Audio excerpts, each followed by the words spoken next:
इथे मी ताजं ताक बनवून घेतलेलं आहे. त्या ताकामध्ये इथे लोण्याच्या मध्ये मध्ये बघा छोटे छोटे गोळे सुद्धा दिसतात. घरचं घट्ट ताक हे आहे. ठेवलेले आहे. फ्लेवर ताक इथे मला बनवायचं आहे.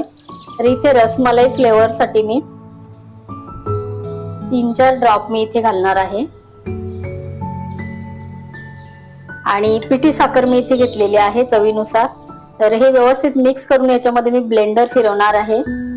हे फ्लेवर ताक खरंच खूप छान लागतं. तुम्ही हे पिताना ह्याच्यामध्ये बर्फाचे तुकडे घेऊन प्यायलात तर खूप छान हे ताक लागतं. इथे मी ब्लेंडर फिरवून घेते.